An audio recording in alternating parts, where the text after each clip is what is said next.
સુરતમાં ઉનાળુ વેકેશનને લઈ પ્રાણી સંગ્રહાલયમાં મુલાકાતીઓની ભીડ જોવા મળી રહી છે। છેલ્લા એક અઠવાડિયામાં 15,000 જેટલા મુલાકાતીઓએ પ્રાણી સંગ્રહાલયની મુલાકાત લીધી હતી। ઉનાળુ વેકેશનને લઈ હવે પ્રાણી સંગ્રહાલય સોમવારે પણ ખુલ્લું રહેશે। સામાન્ય દિવસોમાં સોમવારે પ્રાણી સંગ્રહાલયમાં રજા હોય છે। છેલ્લા એક અઠવાડિયામાં મુલાકાતીઓના ધસારાને પગલે 4 લાખ જેટલી પ્રાણી સંગ્રહાલયને આવક થઈ હતી।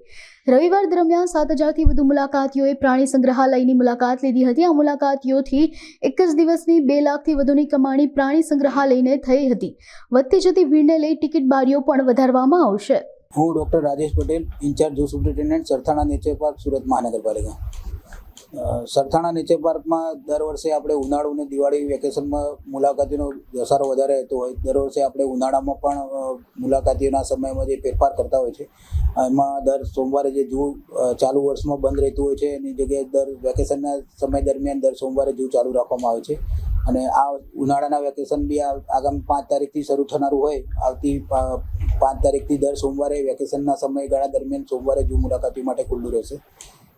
મુલાકાતીઓનું જોઈએ તો હમણાં ગયા એક વીકમાં ટોટલ 15,000 જેટલા મુલાકાતીઓએ ઝૂની મુલાકાત લીધેલી છે અને એના પ્રવેશ ટિકિટની આવક પેટે 4 લાખથી વધુની કોર્પોરેશનની આવક થયેલી છે। જે મુલાકાતીઓ ઝૂની મુલાકાતે આવતા હોય છે એમાં મોટું પ્રમાણ જે છે રવિવારના સમયગાળાનું હોય છે। ગયા રવિવારના દિવસે 7,500 જેટલા મુલાકાતીઓએ મુલાકાત લીધેલી હતી અને 2 લાખથી વધુની એની પ્રવેશ ટિકિટની આવક પેટે આવક કોર્પોરેશનમાં જમા થયેલી છે।